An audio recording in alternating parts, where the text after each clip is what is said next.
emergency detention in which he had come to Austin to the Mosaic Church. Mosaic Church located at 12675 Research Boulevard on March 7th.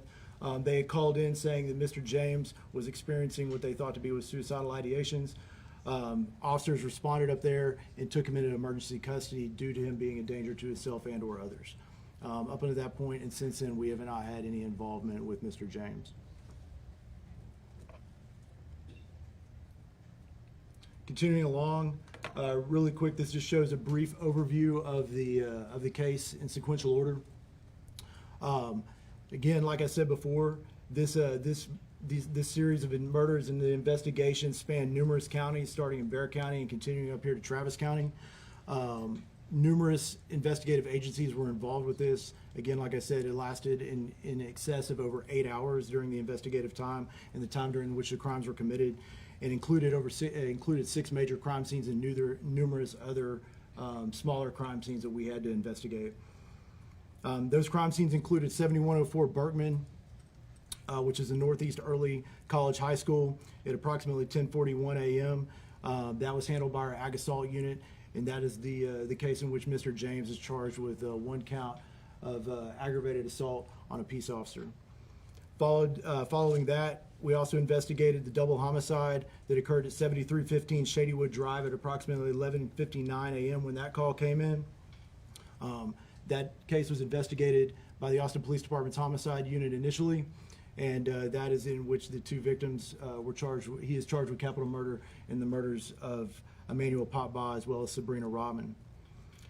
Following that, the next crime scene was at 5701 Slaughter Lane that was called in at 5:47 p.m. That's going to be the aggravated assault that he is charged with in first-degree felony for the shooting of a bicyclist down there on the hike and bike trail in South Austin. The next crime scene that we investigated was at 5376 Astro Loop. This call came in at approximately 6:49 p.m. This is also investigated by the Austin Police Department Homicide Unit, in which the murders of Catherine and Lauren Short occurred. Again, those are the other 2 capital murder charges that he is facing at this time. In addition, at that scene was also whenever officers responded and he engaged police officers, injuring one of our police officers, and that is also where he is looking at another charge for aggravated assault on a police officer. The investigations culminated after he fled from police and was involved in a collision at SH-45, the intersection of SH-45 and FM 1826, which he was quickly apprehended thereafter at 7:10 p.m. whenever this occurred. During the course of the investigation that has occurred after 7:10 p.m. and later into that night, we were made aware of possible relationship of Mr. James to 6403 Port Royal Drive down in Bexar County. We initiated a check welfare with Bexar County Sheriff's Office to conduct a check welfare down there, and that is when they located the last 2 victims. He has not been charged with their crimes at this time. The investigation into their murders is still ongoing. This time, I'm going to hand it over to Detective Brandon Solis to talk about our first scene. Good afternoon. My name is Detective Brandon Solis with the Austin Police Department Aggravated Assault Unit. Name is spelled B-R-A-N-D-O-N-S-O-L-I-S. As Sergeant Kovac stated, I'll be discussing the incident that occurred on the campus of Northeast Early College High School on December 5th, 2023. At approximately 10:43 a.m., Austin 911 received an emergency phone call stating that an AIC officer had been shot and EMS was on the way. Initial information provided to Austin 911 indicated that the injured AIC officer was located on the grounds of Nelson Field. However, the information was corrected to indicate that the officer had actually self-rescued himself and was located at the EMS station located at 7200 Berkman Drive. The AIC officer in question was identified as Sergeant Val Barnes, a 28-year veteran of the Austin Independent School District Police Department. Sergeant Barnes sustained 2 gunshot wounds, 1 to each leg. Upon arriving at the EMS station, he was found to be attempting to put a tourniquet on one of his wounds. Austin EMS treated him and transported him immediately to Del Seton Medical Center, where the wounds were determined to be non-life-threatening. At approximately 10:46 a.m., information continued to come in to Austin 911 that provide at least 3 suspect descriptions and 2 vehicle descriptions. Beyond those descriptions, the only information that could be corroborated was that the suspect fled the scene from the Northeast Early College campus, southbound through the parking lot onto Athletic Drive and into the area of 290 and Cameron. At approximately 10:56 a.m., the Austin Police Department Aggravated Assault Unit was made aware of the incident. The Austin Police Department Aggravated Assault Unit is charged with investigating crimes against peace officers within the city limits of Austin. The Ag Assault Unit responded to the scene. As the Ag Assault Unit was responding at about 10:57 a.m., responding officers that were headed to the campus to assist located a subject at the area of US Highway 290 and Cameron Road. Based on the information that was had at that point, that suspect or subject was detained. However, it was determined quite quickly that the subject was not involved and released immediately. At approximately 11:09 a.m., the Aggravated Assault Unit detectives made the scene and began coordinating with our AISD partners with regards to the investigation. At this time, there were several local, state, and federal law enforcement agencies that had already descended onto the campus and were assisting with the actual lockdown and securing of the school. Based on the on-scene investigation, the following was determined to have occurred with regard to the shooting of Sergeant Barnes. At approximately 10:38 a.m., the suspect was captured on AISD surveillance cameras entering the parking lot. Witness cell phone video that was provided to investigators later on showed that at approximately 10:40, the subject was seen running after firing the shots at Sergeant Barnes. Those shots were, based on the timestamp, was about 10:41 a.m. Sergeant Barnes was traveling eastbound through the parking lot, headed for Athletic Drive. As Sergeant Barnes made a turn to head southbound through the parking lot, he encountered the suspect, at which point the suspect was startled. The suspect immediately pulled a handgun and fired several rounds at the patrol vehicle that Sergeant Barnes was in. Based on the violence of action and the immediacy, Sergeant Barnes was unable to take action, but instead evacuated himself from the situation and drove to the EMS station. As stated previously, the subject was last seen running southbound through the parking lot towards Athletic Drive and then towards the Cameron and 290 Road, US 290 Highway and Cameron Road. The suspect was said to have run to a small gray Nissan, unknown make, which was used to flee the scene. Based on the different suspect vehicle descriptions and suspect descriptions, there wasn't any corroborating information at the time. However, several witnesses were able to be secured by AISD prior to the Ag Assault Unit's arrival. Those witnesses were able to provide a more detailed description, which was described as a white male of muscular build, bald with facial hair, 6 foot to 6'4", between the age of 30 and 40 years of age. The surveillance video provided by AISD was able to narrow down the vehicle description to a gray Nissan Versa. Also on scene, several shell casings were recovered. At that point in the investigation, there was no information or no indication of what the motive was, nor was there any indication of why the suspect was on the campus, on the Northeast Early College High School campus. From this point on, Aggravated Assault Unit detectives continued the investigation into the late hours as the rest of this developed. Once there was enough information developed throughout all these cases, there was enough to charge the suspect in this case with aggravated assault on a peace officer, a first-degree felony. At this point, I'll turn it over to Detective DeLuna to discuss the next sequence of events.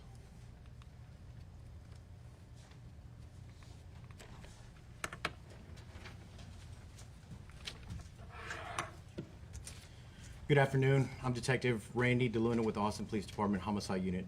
My name's spelled RANDYDELUNA, and I'll be providing the information related to the incident on Shadywood Drive. At approximately 11:59 a.m., Austin Police received a call of a drive-by shooting with a male and a female victim on Shadywood Drive. Soon, multiple calls began coming in of shots fired on Shadywood Drive. Austin police officers arrived on Shadywood Drive at 12:04 p.m. and located a male victim with multiple gunshot wounds. The male victim was later identified as Emmanuel Pop-Ba. Life-saving measures were attempted on Mr. Pop-Ba, but were unsuccessful, and he was pronounced deceased on scene at 12:16 p.m. Officers located a second victim, Sabrina Rockman, who was found with a gunshot wound at a nearby residence. Mrs. Rockman was transported to the hospital where she succumbed to her wound and was pronounced deceased at 12:40 p.m. Austin Police homicide detectives were notified and responded to the scene to interview possible witnesses and to canvass the neighborhood for video surveillance footage. As the investigators checked the area, many residents were not at home during that time period, and the video footage that could be obtained was of poor quality. Detectives received various descriptions of the suspect, making it difficult to determine whether a person observed on video was a witness or a suspect. After several hours, detectives were able to make contact with more residents returning home for the evening and were able to find better video footage. What we learned through the initial video review, which was within minutes of arriving on scene, Mrs. Rockman left her residence pushing her infant child in a stroller, walking south on Shadywood Drive. Shortly after, Mr. Popbaugh was observed walking out of the same residence, heading north and out of the view of the camera. Mr. Popbaugh had been at the residence since earlier in the day to help the family move into their new home. A suspect was observed on video at that time walking north on Shadywood Drive on the opposite side of the street in the direction of where Mr. Popbaugh was last seen walking. Mrs. Rockman was then viewed running toward the front door of a neighbor's house with the stroller. A dark SUV appeared in the video, traveling south on Shadywood Drive at a high rate of speed. The dark SUV stopped in front of the house where Ms. Rockman and her child were last seen. The suspect exited the dark-colored SUV and ran towards the front door of where Ms. Rockman was at. The suspect is seen on video returning back to the dark-colored SUV and leaving the scene at 11:58 a.m. The child was not injured and taken to the neighbor's house and later reunited with the father. Through the course of the investigation, a dark-colored SUV was identified that showed belonging to Mr. Popbaugh.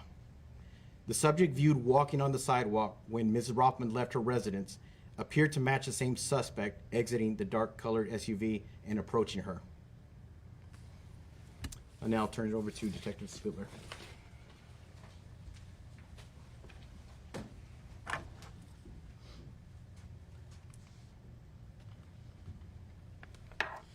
Good afternoon. My name is Detective Richard Spittler, and I will be the lead investigator on this case. The spelling of my name is Richardspitler.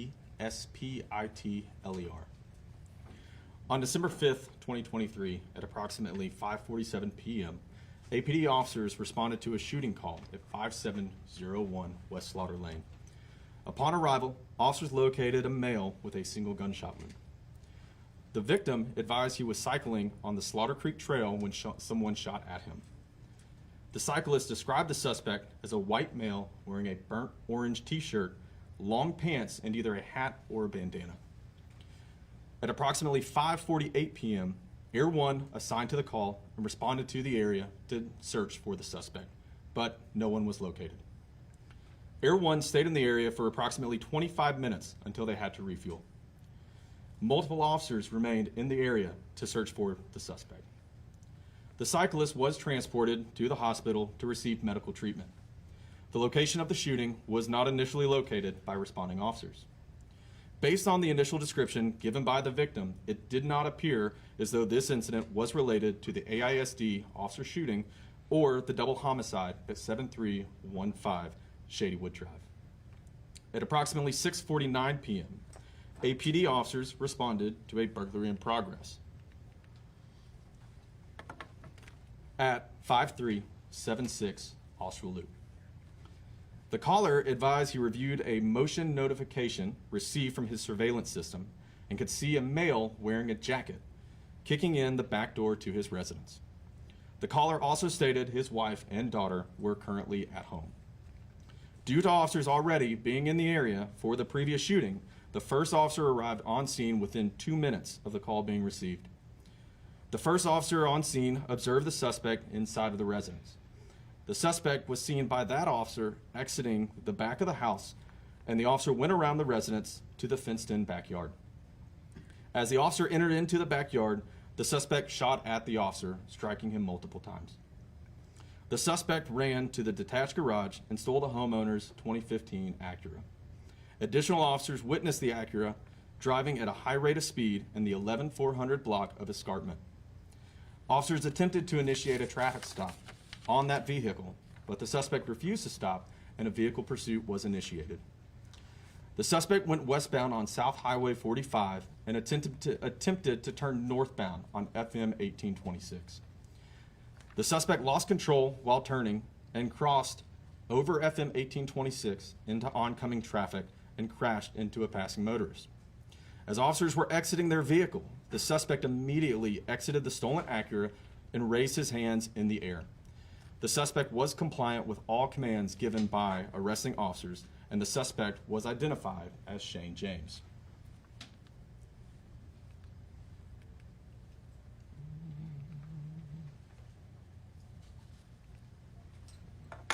The driver of the vehicle the suspect crashed into had minor injuries and was evaluated by EMS on scene. While the pursuit was ongoing, additional officers responded to 5376 Austral Loop to search the residence. Upon entering, officers located 2 females with gunshot wounds to their person. The females were identified as Catherine and Lauren Short. Video surveillance later confirmed the same person who forced entry into the residence was the same person officers arrested after the vehicle pursuit. Shane was also positively identified as being the person observed on surveillance footage in the neighborhood on Shadywood Drive. I will now turn it over to Sergeant Sexton.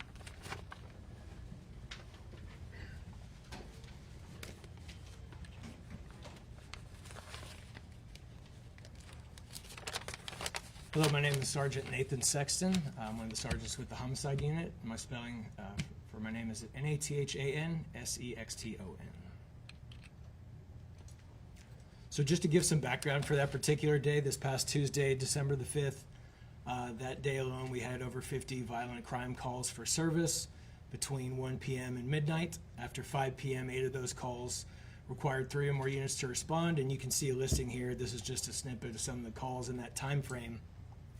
But they include a stabbing with the machete, multiple guns being pointed at various subjects throughout the city, male being shot and transported to the hospital. So as the day is rolling on and we're here at the headquarters, we have all these calls that we're trying to filter through, as well as filter through everything else that we've had coming in with multiple suspect descriptions. So as you can imagine, it was a little chaotic that day in trying to determine if there were any commonalities or a common suspect or description from any of the scenes. Various investigative units were working on this. As we've mentioned, we had our aggravated assault unit, all the units that the chief had mentioned, which can make it a little bit difficult having communication between units and jurisdictions and other agencies. As you can see here, it's not uncommon for multiple shootings to occur in the same day and for them to not be linked. That day, multiple units had spent time going from door to door from residences and from business to business at the AISD scene and also at Shadywood at the first double homicide, attempting to locate any better film footage, surveillance video, still photos that they could possibly find. As Detective DeLuna had mentioned, we were able to initially find a video which kind of basically showed what happened, but it wasn't good enough to make any sort of identification on the suspect. It wasn't until much later in the evening where we were able to get that footage. There had been an attempt to put together surveillance video and still images when we did get it, to put that out to the public. As that was being put together, we were notified of the police chase and it crashing out, and we were actually able to pull this up and live stream it from body cameras from the officers and identify that he was wearing the exact same clothing, fit the exact same description as the footage that we had just received not very long before that crash. At that point, we transitioned this to a press release to identify and address all the events of the day. As there were quite a few of them we had to piece together, and we still continue to canvass across town trying to find video evidence and other evidence in general, to include trying to locate those suspect vehicles, to include the Versa and a Toyota Sequoia.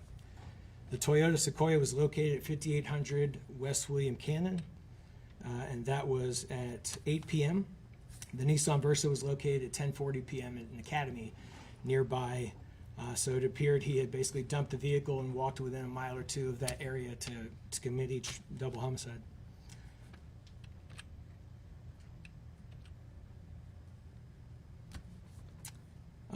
As soon as he was identified after that crash and we were able to get a positive identification for Shane James, our intel unit led that research trying to immediately find family of James to see if there was anyone we could do a check welfare for. Obviously, with the incidents of the day and how many violent crimes and brutal murders had been committed that day, we wanted to check on them. So we were able to contact the Bexar County Sheriff's Department. Shortly after James' identification, they were able to get in a call for service at approximately 7:43 p.m. in Bexar County. It was shortly after this that they were able to call us back to let us know they had located 2 subjects inside the residence deceased. We later on discovered the purchase of the firearm that had been used, and it was made through a private party sale back on July the 2nd, 2022. Just for some background, it was not until Friday, December the 8th, that we were actually able to put all this together, every single scene ballistically, matching every scene to include Port Royal, Berkman, Shadywood, Slaughter Lane, and Austria Loop. And that same day, Friday, December the 8th, is the day that the rest of the charges were filed to make all 7 charges. Records available show this is the most murders committed in Austin by any one individual since 1991. We want to thank everyone involved in this investigation. It can often take days or weeks to try to piece together information coming in from various sources when you have multiple agencies, different units investigating entirely different crimes. And I really commend all our investigators in talking to each other and having that communication to put it together in the same day within 8 hours. The diligence of these investigators is what led us to the identification and arrest of Shane James in this case. This time I'd like to turn back over to Chief Henderson.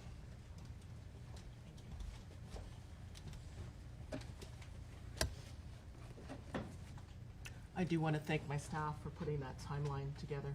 I do know that that was quite a bit of time to make sure that we could clearly outline to the public the exact series of timeline, what we knew at what time. So thank you for that. It's very important.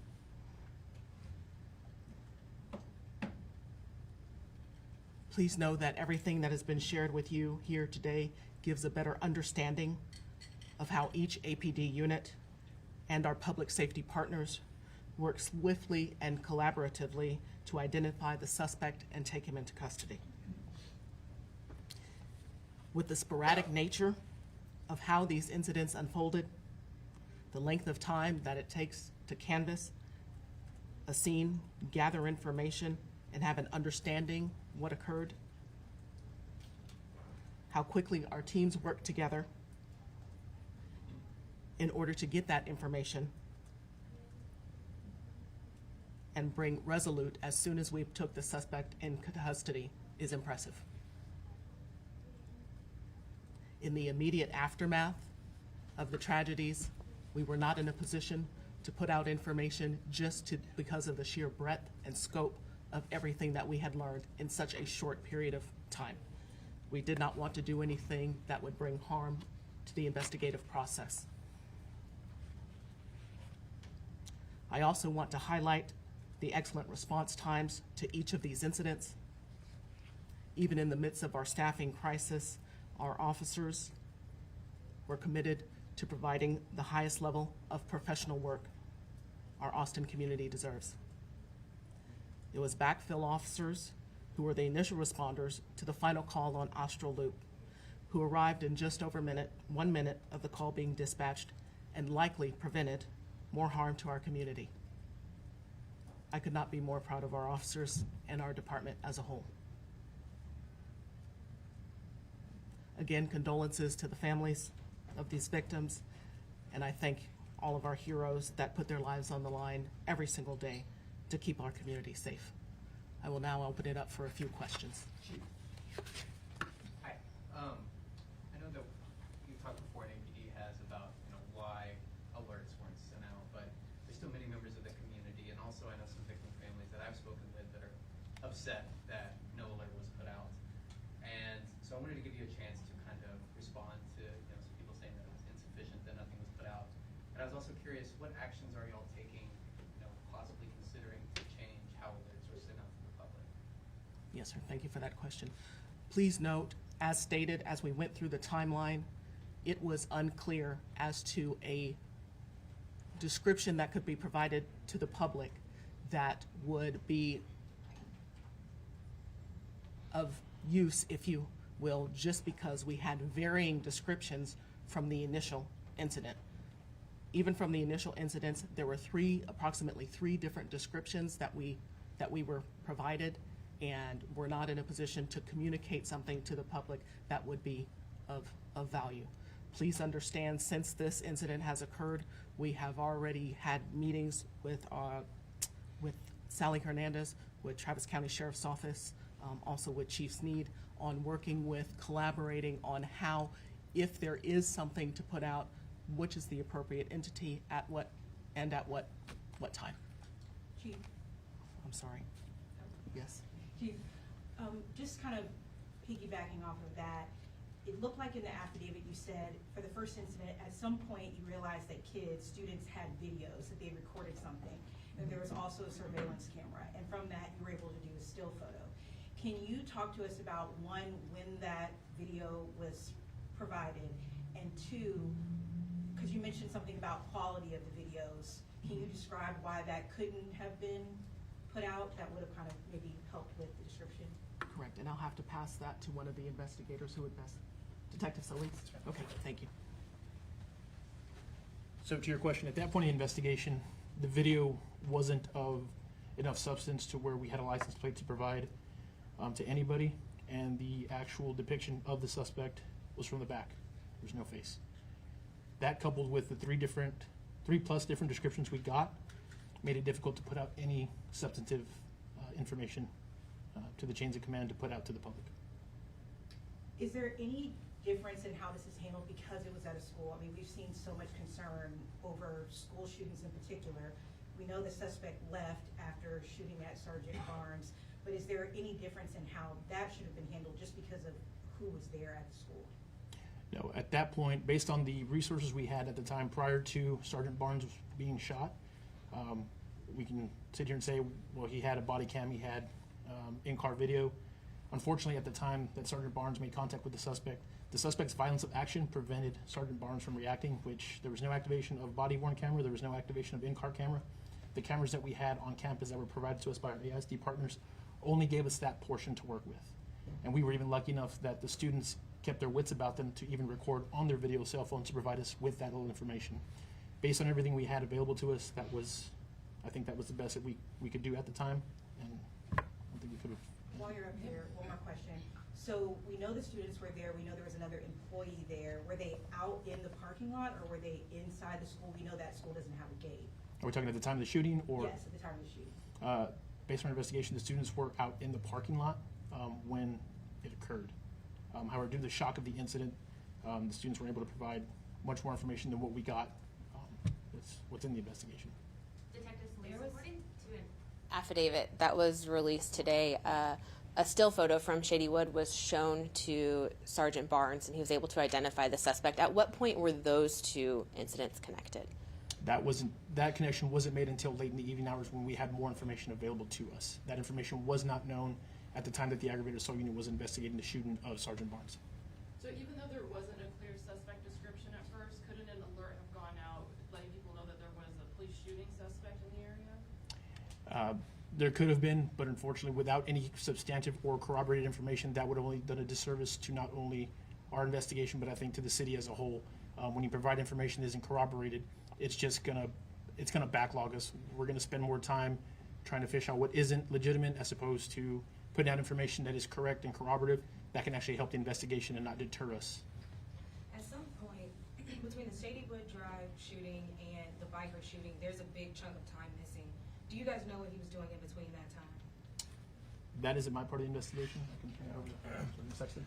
Unfortunately, we have absolutely no idea what he was doing. We were able to, when he was found, he had no phone on him. So there's approximately 6 hours of time that are unaccounted for. How are officers communicating with each other in that time? Just a lot of phone calls going back and forth. People at various scenes going, like I mentioned earlier, just going door to door. A lot of folks back here at the headquarters kind of coordinating. And like I said, there's just so many different units and agencies, but lots of phone calls being made back and forth. Did I understand correctly that the chief said you were preparing a press release in that time, and then the shooting on West Lauder Lane the We're trying to shoot. make a statement. That's correct. Yes. So would that be a staffing issue if there had been more people at Austin Police? Would you have been It able was to- no. Unfortunately, that was just the timeliness of everything. By the time we were actually able to put together Sergeant Barnes' identification and get usable photo and videos to be able to put something out, it should also be noted that during the investigation, there were multiple theories that this was potentially targeted, that the first victim was targeted, and that these were not random attacks, which would have led the investigation in a different way. If this person had specifically targeted that family, for example, that would have potentially changed the approach. But we didn't know that they were random until much later. Has he said a motive? No, he chose not to speak. What can you all say about the purchase of the gun? Was it purchased by the suspect? Correct. Yes, and in that case, when it's a private individual sale, there's just less checks essentially, and one individual selling it to the other. Do you know anything else about the 2018 incident with APD? Just what Sergeant Kovac had mentioned, that he had traveled up here from the San Antonio area and gone to a church where he ended up getting committed. When you talk about, to what you were saying earlier, when you talk about ways that you guys are evaluating your own process, how you decide when an alert needs to come out, we know there are laws that are passed that kind of determine the guardrails on when you can request this from DPS. Are there, based on this situation, any changes that you would suggest to make this more effective, more helpful to you all? Based on the requirements of that law, the thresholds were not met in order to institute that type of alert. At the time of the initial incident, there was no indication that there was an ongoing threat to the public. And as stated, it wasn't until hours later that we were able to tie that same suspect to that incident. Do you know what time you guys tied it together? Like roughly what time it was? That was in the evening time, Evening. on the same day. Chief, you mentioned being satisfied with police response times. Can you explain to us what the department was experiencing behind the scenes given the staffing constraints? Did APD staffing challenges affect response to any of these incidents? In these incidents, it does not appear so. We are still in the midst of a staffing crisis, but like I said, the professional nature of our police officers that work here, they power through even though we are at critical staffing levels. So again, I do want to commend my officers, our backfill officers, and our detectives, and everybody that work so hard. Their dedication and vigilance is impressive. During the press conference that day, Bexar County was pretty critical of you guys, just kind of saying that you guys weren't being transparent. How do you feel about that? Do you have a response to that? And how is the relationship working between you two now? Yes, ma'am. Please note at the time of the incidents that occurred in Austin, like I said, we were unaware of who the suspect was or that he even had connections to Bexar County. It was not until after the suspect was taken into custody, identified who he was, and it was with the foresight of our detectives who said we should probably do a welfare check, and it was at that time that it was discovered that there were two deceased persons in Bexar County associated with the suspect taken into custody. We'll take two more questions. When it comes to Sergeant Barnes, and I don't know if Chief Sneed is the person to ask this, but when it comes to Sergeant Barnes, we know he was shot in both legs and then self-evacuated. What was the communication between him? We know he's just kind of he's a roving officer supervising. What was the communication between him and the other officers at the school who are now on lockdown and trying to figure out what's going on? I need to make sure I understand your question. Would you repeat your question? Yeah, when he took on fire and was shot in both legs and then had to self-evacuate to make sure he got medical assistance, what was his communication to the officers stationed at the school at that time?